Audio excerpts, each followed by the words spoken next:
नमस्कार दोस्तों, आप सभी का हमारे चैनल में स्वागत है। पिछली वीडियो में हमने नोट से कवर किया था। अब हम वही टॉपिक एनसीईआरटी से कवर करते हैं। सबसे पहले स्टार्ट करते हैं स्ट्रक्चर ऑफ अ सेल। हमने ये पढ़ लिया था कि सेल जब ऑर्गेनाइज होता है स्पेशल टिश्यू और ऑर्गन फॉर्म करता है। जब ये कलेक्टिवली परफॉर्म करता है तो एक स्पेसिफिक फंक्शन करता है, जैसे रेस्पिरेशन हो गया और जैसे डिजेशन हो गया। डिफरेंट फंक्शंस परफॉर्म करता है। फिर भी इन सब में जो सेल है वो एक बेसिक यूनिट की तरह परफॉर्म करेगा और सेल ही है जो एक दूसरे से इंटरेक्ट करेगा। एक सेल दूसरे सेल से सेल की बाउंड्री के थ्रू इंटरेक्ट करेगा और अपने सराउंडिंग्स के भी सेल के थ्रू इंटरेक्ट करेगा। ये इंटरेक्शन सेल की बाउंड्री से होगी, जिससे सब्सटेंस सेल के अंदर और बाहर मूव करेगा। एक सिंगल सेल ऑर्गेनिज्म भी जो होगा मटेरियल को एक्सचेंज करेगा अपने एनवायरनमेंट से एक सेल मेम्ब्रेन के थ्रू। तो चलिए आगे हम देख लेते हैं सेल मेम्ब्रेन। सेल मेम्ब्रेन जो है वो यूनिवर्सल फीचर ऑफ सेल है। ये क्यों है? क्योंकि कोई भी सेल हो, चाहे प्लांट, एनिमल, सब में सेल मेम्ब्रेन प्रेजेंट होगी। सेल मेम्ब्रेन बहुत ही थिन बाउंड्री होती है जो सराउंड करती है सेल को। क्यों सराउंड करती है? क्योंकि वो सेल के अंदर के कंटेंट, ये रहा सेल और इसके अंदर ये रहा कंटेंट मटेरियल जो भी सेल के अंदर है, और ये रही सेल मेम्ब्रेन। अब ये सेल मेम्ब्रेन जो है अंदर जितना भी मटेरियल पड़ा हुआ है उसे प्रोटेक्ट करती है। इसी वजह से सेल अपनी इंडिविजुअलिटी डिफाइन करता है। हम सेल मेम्ब्रेन को प्लाज्मा मेम्ब्रेन भी कह सकते हैं। सेल मेम्ब्रेन जो है सिलेक्टिवली परमिएबल है। इससे कोई भी लार्ज मॉलिक्यूल सल्यूट का पास नहीं कर सकता। ये सेलेक्टिव परमिएबल होती है, वही मटेरियल पास करेगा जो इससे पास कर सकता है। इसका मतलब है सब्सटेंसेस जो इनसे पास करेंगे, अदरवाइज दूसरे ब्लॉक हो जाएंगे। कोई भी एक्स्ट्रा हार्मफुल मटेरियल इससे पास नहीं हो सकता। तो हमने ये पहली क्लासेस में पढ़ा है कि ऑक्सीजन और कार्बन डाइऑक्साइड एल्वेओली के सेल से कैसे पास करती हैं। तो इसके लिए हम एक एक्टिविटी देख लेते हैं। चलिए लेट अस एक्सपेरिमेंट। हम देख लेते हैं। अब हम किचन के नाइफ़ की हेल्प से एक पोटैटो लेते हैं और किचन के नाइफ़ की हेल्प से हम उसे 2 पीस में काट देते हैं। हमें देखना है कि ये जो पीस होंगे उन्हें इक्वल साइज में ही रखना है। हम दोनों का वेट मेयर कर लेंगे और पीसीस को एक बीकर लेंगे, उसके बाद उनमें डाल देंगे। पहले बीकर को हम नाम देंगे बीकर ए, जिसमें सिर्फ प्लेन वाटर होगा, उसमें पहले पीस को डाल देंगे। और दूसरे बीकर में हम 20% साल्ट या शुगर एज अ सॉल्यूट हम उसमें डाल देंगे। ये याद रखना कि वाटर की क्वांटिटी सेम ही लेनी है। तो इनको हम थोड़ी देर के लिए अनडिस्टर्ब बिना हिलाए छोड़ देंगे और देखना हमें ये है कि कुछ समय बाद इनमें विजिबल चेंज आ जाएगा। जैसे कोई ये जो पीस है पोटैटो का वो श्रिंक कर जाएगा और कोई जो होगा वो स्वेल कर जाएगा। हमें ये सब फाइनल वेट को मेजर करने के बाद पता चलेगा। तो चलिए अब हमने जब एक्सपेरिमेंट कर लिया है तो हम इनमें डिफरेंस कैलकुलेट कर लेते हैं। बीकर ए जो था उसका पीस स्वेल कर गया था और बीकर बी था जो वो श्रिंक कर गया था उसका पोटैटो। ये सब क्यों हुआ? क्योंकि ओजोमोसिस की वजह से, जो हमने अपनी पिछली वीडियो में कवर किया है। आगे पेज में हम ओजोमोसिस को और क्लियर करते हैं। तो हम इस एक्टिविटी से क्या इन्फर करते हैं? हमने देखा हम क्या एक्सपेक्ट करना चाहते हैं कि इनके वेट में क्यों चेंज आया है। जो बीकर ए था उसका साइज़, उसके पोटैटो का साइज़ इंक्रीज़ हो गया था और जो बीकर बी था उसका साइज़, उसके पोटैटो का साइज़ डिक्रीज़ हो गया था। ये क्यों हुआ? क्योंकि जो सेल मेम्ब्रेन है वाटर मॉलिक्यूल्स को सेल मेम्ब्रेन के अंदर और बाहर मूव करने के लिए अलाउ कर रही थी, लेकिन जो शुगर और साल्ट मॉलिक्यूल जिसे हम सॉल्यूट की तरह देखते हैं वो लार्ज मॉलिक्यूल को सेल मेम्ब्रेन के अंदर और बाहर मूव करना अलाउ नहीं कर रही। Water move from area with more water and less solute to an area with less water and more solute. ये वाटर सेल मेम्ब्रेन के अंदर और बाहर तब तक मूव करेगा जब तक इनका कंसंट्रेशन है दोनों एरिया का इक्वल नहीं हो जाता। इसकी मूवमेंट कैसे होगी हम देख लेते हैं।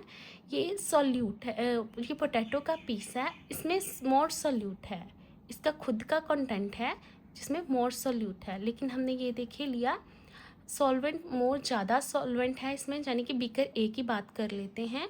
इसमें क्या होगा, जहाँ पे सॉल्यूट ज़्यादा है इसको बैलेंस करने के लिए जो सॉल्वेंट के मॉलिक्यूल यानी कि वाटर है वो अंदर मूव करेगा through the semi permeable membrane of the potato cells. इसीलिए ये तब तक मूव करेगा जब तक इन पोटैटो के अंदर का और पोटैटो के बाहर के इन्वायरमेंट में कॉन्सेंट्रेशन का लेवल इक्वल नहीं हो जाता। दिस मूवमेंट ऑफ वाटर, यही मूवमेंट जो वाटर से और सेल ऑफ द पोटैटो के अंदर हो रही है सेमी परमिएबल मेम्ब्रेन से जो सेलेक्टिव होती है उसे हम क्या कहते हैं, ओजोमोसिस। ये हमने इस एक्टिविटी से देख लिया। और अब हम देखते हैं कि tie of spreading in water. अगर हम एक ग्लास वाटर लें और उसमें थोड़ी सी इंक डालें, देखना वो एक पॉइंट से धीरे धीरे अगर हम उसे अनडिस्टर्ब छोड़ देंगे तो धीरे धीरे वो सारे वाटर में फैल जाएगी और उसे कलरफुल कर देगी। ये क्यों हुआ, क्योंकि वाटर के मॉलिक्यूल मोशन में रहते हैं और जब मोशन में रहते हैं तो धीरे धीरे सारी डाई को वाटर में स्प्रेड कर दिया। इसी तरह fragrance spreading in the air. अगर हम किसी भी परफ्यूम की स्प्रे करते हैं तो क्या होता है, जहाँ पे हमने स्प्रे की है वहाँ पे तो स्मेल आ रही है लेकिन धीरे धीरे सारी जगह में फैल जाती है। ये क्यों फैलती है, क्योंकि जो मॉलिक्यूल्स हैं वो हमेशा मूव कर रहे हैं। जब ये मूव करते हैं ये हाई कॉन्सेंट्रेशन, अब जो बॉटल है परफ्यूम की उसमें हाई कॉन्सेंट्रेशन है उन्हीं मॉलिक्यूल का, और अदरवाइज जो दूसरा इन्वायरमेंट है उनमें लो कॉन्सेंट्रेशन है। तो मॉलिक्यूल कैसे मूव करते हैं, high concentration to low concentration in the process of diffusion. इसे हम कहते हैं डिफ्यूज़न। याद रखना, डिफ्यूज़न में कोई सेमी परमिएबल मेम्ब्रेन नहीं होती, ये एक सिंपल प्रोसेस है। Osmosis is the diffusion of water, लेकिन ओजोमोसिस भी डिफ्यूज़न की तरह ही होता है, high concentration to low concentration ही मूव होता है। लेकिन इसमें क्या चेंज होता है, main changes selective permeable membrane. तो इसी तरह प्लांट्स होते हैं जो उनमें वाटर एंटर करता है रूट से अंदर प्लांट के सेल्स में वाटर एंटर करता है, वो भी इसी सेलेक्टिव परमिएबल मेम्ब्रेन से एंटर करता है। और कौन से प्रोसेस से करता है, ओजोमोसिस प्रोसेस से करता है। जब इस सॉइल से न्यूट्रिएंट लेता है ना प्लांट तो इसी प्रोसेस से लेता है। वैसे तो हमने ये सब कवर कर लिया है लेकिन फिर भी देख लेते हैं। जो साल्ट और शुगर के सोल्यूशन में हमने सेल को डिफरेंट कंडीशन में रखा हुआ है। अगर सॉल्यूट का कॉन्सेंट्रेशन सेल के बाहर और अंदर इक्वल हो तो हमें कहते हैं आइसोटोनिक सोल्यूशन। अगर सॉल्यूट का कॉन्सेंट्रेशन सेल के बाहर कम हो और सेल के अंदर ज़्यादा हो तो हम इसे क्या कहते हैं, हाइपोटोनिक सोल्यूशन। सोल्यूशन कहाँ है, बाहर। तो अगर कम है सॉल्यूट सोल्यूशन में तो हम क्या कहेंगे, हाइपोटोनिक। हाइपो मतलब लेस सोल्यूशन, सोल्यूशन में लेस सॉल्यूट है। बात हम सॉल्यूट की कर रहे हैं इसलिए हम क्या कहेंगे, हाइपोटोनिक सोल्यूशन। जो सोल्यूशन लिया है उनमें सॉल्यूट की मात्रा कम है। अगर तीसरे में देख लें, सॉल्यूट का कॉन्सेंट्रेशन है जो सेल के बाहर मीडियम लिया हुआ है उसमें ज़्यादा है, यानी कि इसमें सॉल्यूट की मात्रा बहुत ज़्यादा है जिसमें सेल को प्लेस किया गया है। और सेल के अंदर जो मीडियम है कॉन्सेंट्रेशन सॉल्यूट का वो क्या है, कम है। और इससे हमें पता चलता है कि जब हम आइसोटोनिक में सोल्यूशन में सेल को प्लेस करते हैं तो सेल में कोई चेंज नहीं आता। जब हम हाइपोटोनिक सोल्यूशन में प्लेस करते हैं तो हम देखते हैं सेल में वाटर जो होता है सोल्यूशन से मूव करता है from the low concentration to high concentration. इसी वजह से सेल स्वेल हो जाते हैं, मे बी कुछ टाइम बाद बस्ट भी हो जाएं। और अगर हम हाइपरटोनिक सोल्यूशन में प्लेस करते हैं, जो हमें पता है जिस सोल्यूशन में हमें इसे प्लेस किया है वो पहले ही कॉन्सेंट्रेटेड है, इसी वजह से सेल के अंदर कम कॉन्सेंट्रेशन है तो सेल से वाटर इस सोल्यूशन में जो सॉल्वेंट है वो मूव करेगा। सॉल्वेंट ही क्यों मूव करेगा? क्योंकि सॉल्वेंट को सेमी परमिएबल मेम्ब्रेन है वो पास करने देती है। जब सारा वाटर इससे बाहर हो जाएगा तो सेल श्रिंक कर जाएंगे। आगे हमने देखा है कि सेल मेम्ब्रेन जो होती है वो थिन होती है, 7 to 10 नैनोमीटर की होती है। और ये किसकी बनी होती है? लिपिड्स और प्रोटीन की बनी होती है। ये रहे लिपिड्स और ये रहा प्रोटीन्स, ठीक है। और इसको फ्लूइड मोज़ेक मॉडल भी कहा जाता है। हमने देखा है फ्लूइड क्यों बोला जाता है और मोज़ेक क्यों बोला जाता है, ये हमने अपनी पिछली वीडियो में क्लियर किया हुआ है। The membrane has a lipid bilayer. ये मेम्ब्रेन जो होती है सेल मेम्ब्रेन, इसमें लिपिड की बाइलेयर होती है। क्यों होती है ये भी हमने क्लियर किया हुआ है। ये 2 layer special fat molecule with water attracting head outward and water repelling tail inward. जो टेल होती है लिपिड की, ऐसे लिपिड होता है। टेल जो होती है वाटर को रिपेल करती है, जो हेड होता है वाटर को अट्रैक्ट करता है। और इनमें प्रोटीन बीच बीच में से पड़े होते हैं। जो मॉलिक्यूल हैं ये साइड में मूव करते रहते हैं, फ्लिप करते रहते हैं, मेम्ब्रेन के रोटेट करते रहते हैं, इसीलिए हम इसे कहते हैं फ्लूइड। ये क्यों रोटेट करते हैं? क्योंकि फ्लेक्सिबल हो सकें और सेल्फ हील कर सकें, और अगर कोई पार्टिकल आता है तो रश ना क्रिएट हो जाए बाहर सेल मेम्ब्रेन के, इजीली ये सर्वाइव कर सके सेल, ठीक है। प्रोटीन की जो मेम्ब्रेन होती है वो गेट कीपर की तरह एक्ट करती है, क्योंकि जो भी हार्मफुल मटेरियल आता है वो प्रोटीन के जो ये चैनल बने होते हैं ये इसे पास नहीं करने देते हार्मफुल मटेरियल को सेल के अंदर। इसी तरह जो मॉलिक्यूल्स होते हैं इसमें टाइल्स की तरह अरेंज किए होते हैं, ये हमने कवर किया हुआ है उसे, इसीलिए हम इसे कहते हैं mosaic. It is called the mosaic model, क्योंकि मोज़ेक का मीनिंग होता है किसी भी पीसेस को लेकर, अलग अलग पीसेस को लेकर एक जगह कलेक्ट कर कर एक आर्ट पीस बनाना। तो हमें दिख रहा है ये लिपिड के मॉलिक्यूल्स लिए हैं, प्रोटीन लिया हुआ है, ये सब लेकर, और इसमें फ्लूइड भी होगा, सब लेकर एक आर्ट का पीस की तरह कवर हो रहा है। लेकिन इसे हम साइंस में आर्ट तो नहीं देखेंगे, इसलिए हम इसे फ्लूइड मोज़ेक मॉडल बोलेंगे। ये वर्ड मोज़ेक का मीनिंग था जो हमने अभी डिस्कस किया आर्ट की तरह। ऑल लिविंग सेल्स जो होते हैं एक दूसरे के साथ कम्युनिकेट करते हैं और अपने नेबर सेल के साथ भी सेल मेम्ब्रेन के थ्रू कम्युनिकेट करते हैं। However, cell of the plant, fungi and bacteria have additional layer around the cell membrane. ये भी हमने देखा था, जो प्लांट होते हैं और बैक्टीरिया और फंजाई होते हैं इनमें एक एडिशनल लेयर होती है। आपने ये तो देख लिया कि प्लांट के पास क्यों होगी, क्योंकि वो मूव नहीं कर सकती, लेकिन फंजाई हमें दिखता है, और क्या हम इसकी केयर करते हैं, ये अपनी केयर कर सकता है। और बैक्टीरिया, ये सबको हार्श कंडीशन में सरवाइव करना पड़ता है, इसीलिए इनको एक्स्ट्रा लेयर की ज़रूरत होती है, जिसे हम सेल मेम्ब्रेन, तो पहली लेयर हो गई, सेल मेम्ब्रेन के ऊपर एक और लेयर आती है जिसे हम कहते हैं सेल वॉल। और सेल वॉल की ज़रूरत क्यों पड़ी ये हम इस एक्टिविटी से इन्वेस्टिगेट कर सकते हैं। तो चलिए देखते हैं क्यों सेल वॉल की ज़रूरत है और सेल वॉल क्यों ज़रूरी है। तो इसे समझने के लिए हम 2 स्लाइड्स प्रिपेयर करेंगे। हम 2 स्लाइड्स ले लेंगे, एक स्लाइड में अनियन पील के सेल रखेंगे और दूसरी स्लाइड में चीक सेल्स रखेंगे। और हम ये सेल्स कैसे कलेक्ट करेंगे? ये अनियन पील से ले लेंगे, ये अनियन के ऊपर कवरिंग होती है उससे ले लेंगे। और जो चीक सेल्स हैं हम कॉटन को स्वैप कर कर अपने चीक्स के धीरे से ये सेल ले लेंगे। और जब ये सेल लेंगे और हम इसे स्लाइड के ऊपर प्लेस कर देंगे, और जो अनियन पील सेल होगा उसके ऊपर हम सेफ्रेनिन सॉल्यूशन डालेंगे। सेफ्रेनिन सॉल्यूशन डालने का मतलब ये है कि जो सेल्स हैं हमें विजिबल नहीं होंगे, क्योंकि ये ट्रांसपेरेंट होते हैं, दोनों सेल्स ट्रांसपेरेंट ही होंगे।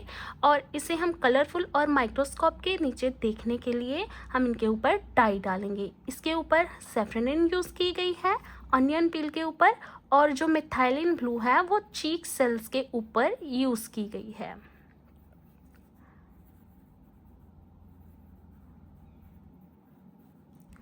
ठीक है, अगर जब हम इसके ऊपर अब कवर स्लिप ऐड कर देते हैं थोड़ा थोड़ा वाटर डालने के बाद, और वाटर डालने के बाद हम इन्हें कवर स्लिप से कवर कर देते हैं। अब हम इन्हें माइक्रोस्कोप के नीचे ऑब्जर्व करेंगे। हम ऑब्जर्व करते हैं कि जो अनियन पील के सेल है वो वेल अरेंज्ड है बॉक्स शेप में, और जो चीक के सेल हैं वो इरेगुलरली अरेंज हैं। इनमें दोनों में डिफरेंस एग्जिस्ट करता है। दोनों स्लाइड में ऑनियन पील के सेल वेल अरेंज्ड है, और चीक सेल्स की स्लाइड में जो सेल्स हैं इरेगुलरली अरेंज हैं। इन दोनों में डिफरेंस एग्जिस्ट करता है। ये डिफरेंस क्यों एग्जिस्ट करता है, इससे जानने के लिए हम एक और बार इस एक्टिविटी को रिपीट करेंगे। रिपीट थोड़े से चेंज के साथ करेंगे। जहाँ पे हमने वाटर की ड्रॉप्स अकेली डाली थी, अब थोड़ा वाटर में 20% शुगर सॉल्यूशन डालकर हम नई स्लाइड्स बनाएंगे। हम 2 स्लाइड्स प्रिपेयर करेंगे, वैसे ही अनियन पील की और ह्यूमन चीक सेल्स की अगेन। और जब हम स्लाइड्स प्रिपेयर करेंगे 20% शुगर सॉल्यूशन भी उनके ऊपर डाल देंगे, थोड़ा सा वाटर के साथ मिक्स कर और हम ऑब्जर्व करेंगे आधे घंटे और घंटे के बाद कि हमने ऑब्जर्व किया कि प्लांट सेल तो रिमेन वैसा का वैसा ही है, जैसा था वैसा का वैसा ही है, और उसकी बाउंड्री जो है, ये सच ये देखिए बाउंड्री है रिमेन सेम है।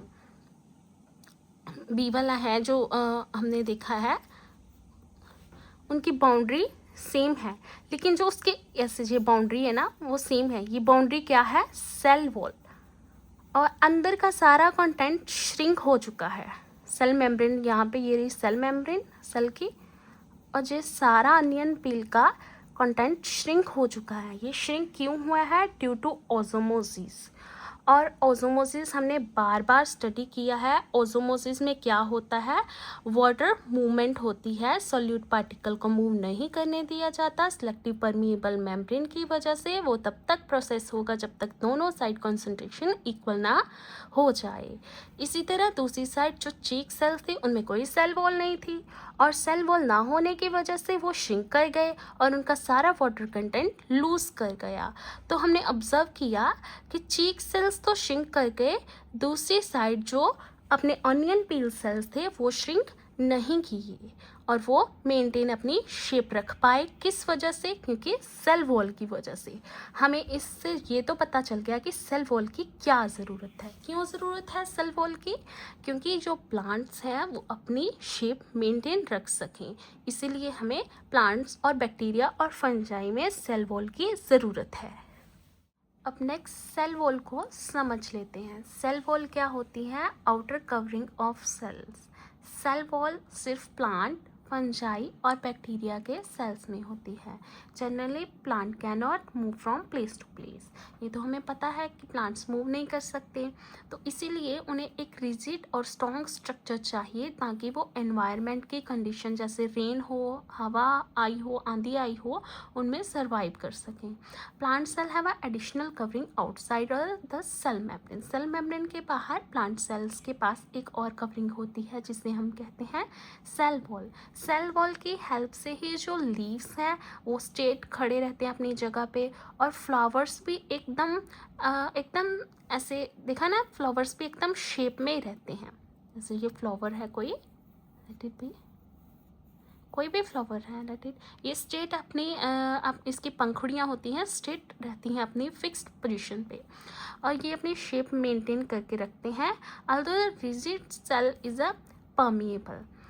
जो सेल वॉल भी होती है वो भी परमिएबल होती है। इसका मतलब है वाटर सम डिजोल्व मटेरियल इनसे पास कर सकता है, कोई भी डिजोल्व मटेरियल वाटर इनसे पास कर सकता है। ये भी सेल मेम्ब्रेन की तरह सेलेक्टिवली परमिएबल होती है।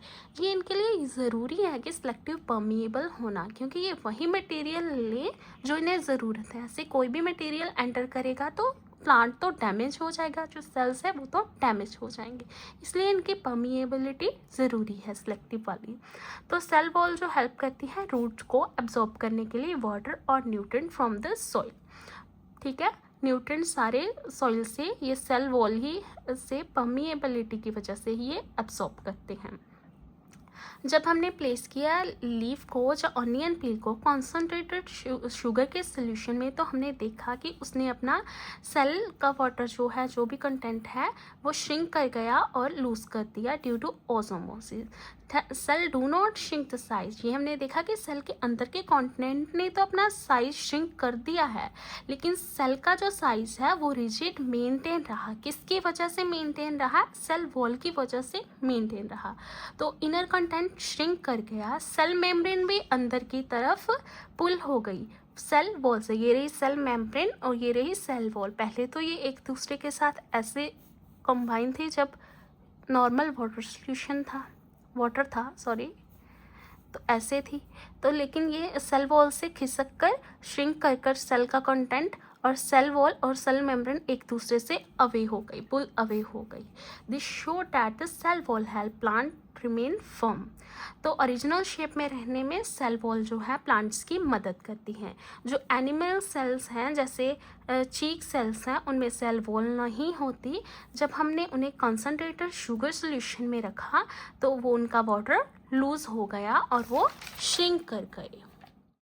तो बिना सेल वॉल के एनिमल सेल अपनी शेप को चेंज कर सकते हैं, इसीलिए वो मूवमेंट भी कर सकते हैं और फ्लेक्सिबिलिटी के साथ, सेलुलर फ्लेक्सिबल होने के साथ वो अपने फंक्शंस परफॉर्म कर सकते हैं। Plant cell wall primarily cellulose की बनी होती है और टाइप ऑफ कार्बोहाइड्रेट होते हैं। बहुत सारे उसमें ग्लूकोज के यूनिट होते हैं जो एक दूसरे के साथ लिंक होते हैं। आपको सेलुलोज के आगे ये याद रखना है कि सेलुलोज से सेल की वॉल बनी होती है और नंबर ऑफ, जैसे ये एक ग्लूकोज की यूनिट है, ऐसे करके नंबर ऑफ यूनिट्स एक दूसरे के साथ लिंक कर सेलुलोज बनाती हैं। सेलुलोज हमारी डाइट में रफेज की तरह जरूर रोल प्ले करता है और हमें डाइजेशन में हेल्प करता है। कुछ माइक्रो ऑर्गेनिज्म जैसे फंजाई और बैक्टीरिया जो होते हैं उनमें भी सेल वॉल होती है, क्योंकि उन्हें भी स्ट्रक्चर की सपोर्ट की ज़रूरत है और प्रोटेक्शन की ज़रूरत है। ये जो सब क्वेश्चंस हैं ये हम अलग वीडियो में कवर करेंगे और नेक्स्ट हम सेल का इंटीरियर वाला जो भी स्ट्रक्चर है वो हम नेक्स्ट वीडियो में कवर करेंगे। आपका इस वीडियो को देखने के लिए धन्यवाद।